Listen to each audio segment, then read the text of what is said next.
ഇന്ന് നല്ലൊരു മഴ ദിവസമാണ് കേട്ടോ. ഈ മഴ നല്ല പെയ്യുന്ന സമയത്ത് നോക്കി നിൽക്കാൻ ഒരു പ്രത്യേക ഫീലാണ് അല്ലേ. അതും അടുക്കളയിൽ നല്ല പണിയുള്ള സമയത്താണെങ്കിൽ പറയും വേണ്ട. അപ്പോൾ ഇന്ന് ഉച്ചയ്ക്ക് സ്പെഷ്യൽ എന്ന് പറയാൻ കോരമീനും അയിലമീനുമാണ് കേട്ടോ. അപ്പോൾ ഈ കോര കൂട്ടാത്തവർക്ക് അയിലയും കഴിക്കുക, അയില കൂട്ടാത്തവർക്ക് കോരയും കഴിക്കുക. അതാണ് കേട്ടോ രണ്ടെണ്ണം മേടിച്ചിട്ടുള്ളത്. അപ്പോൾ ഇന്ന് മീൻകറി വെക്കാൻ അറിയാത്ത കുട്ടികളുണ്ടാവില്ല അല്ലേ. പണ്ടൊക്കെ എൻ്റെ കല്യാണം കഴിഞ്ഞ സമയത്ത് എനിക്കൊരു കട്ടൻ ചായ പോലും വെക്കാൻ അറിയണ്ടായിരുന്നില്ല കേട്ടോ. അത് ഇത്ര അഭിമാനത്തോടെ പറയാൻ കാരണം എൻ്റെ കുട്ടിക്കാലം എന്ന് പറയുന്നത് ഒരു സ്വർഗ്ഗമായിരുന്നു. തറവാടും ആ വെല്ലിമ്മയും പിന്നെ ആ വേപ്പ് മരവും മുല്ലപ്പൂവും അതൊക്കെ പറഞ്ഞാൽ ഞാൻ കരയും. ഇപ്പം ഞാൻ നിങ്ങളെ കരയിപ്പിക്കണില്ല. പക്ഷേ ഇന്നത്തെ മീൻകറിയുടെ റെസിപ്പി സിമ്പിളാണ് കേട്ടോ. കുറച്ച് എണ്ണ ഒഴിക്കുക, കടുകിടുക, ഉലുവിടുക, ഉള്ളിയിടുക, തക്കാളി ഇടുക, പതിവ് പോലെ നമ്മുടെ മസാലകളെല്ലാം ഇടുക. എന്നിട്ട് അങ്ങോട്ട് തിളച്ചാൽ പുളി ഒഴിക്കുക, മീനിടുക, ഇറക്കി വെക്കുക, ചോറ് കഴിക്കുക.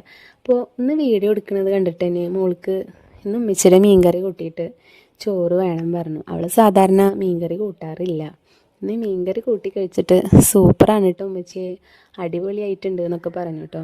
അപ്പോൾ ഞാൻ ഒരു മാസം മുന്നേ ഉപ്പിലിട്ട് വെച്ചതാണ് കേട്ടോ ഈ നാരങ്ങ. പക്ഷെ ഭയങ്കര പുളിയാണെങ്കിലും അതങ്ങോട്ട് അതിൻ്റെ ആ ഡപ്പ അങ്ങോട്ട് തുറന്നാൽ മതി, നാവിലിങ്ങോട്ട് വെള്ളം ഊറും. പിന്നെ ഒന്നും വേണ്ട ചോറ് കഴിക്കാനെന്നൊക്കെ നമുക്ക് തോന്നും.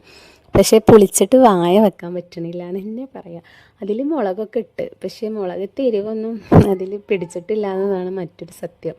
അപ്പോൾ എൻ്റെ ഈ വീഡിയോ ഇഷ്ടമായിട്ടുള്ളവർ എന്നെ ഒന്ന് സപ്പോർട്ട് ചെയ്യണേ. ലൈക്ക് ചെയ്യണം, ഷെയർ ചെയ്യണം, സബ്സ്ക്രൈബ് ചെയ്യണം. നിങ്ങൾക്ക് ഇഷ്ടപ്പെട്ട മറ്റൊരു വീഡിയോയിലും കുട്ടിക്കാലത്ത് ഒരുപാട് നല്ല കഥകളുമായി ഞാൻ വീണ്ടും വരും. ബൈ.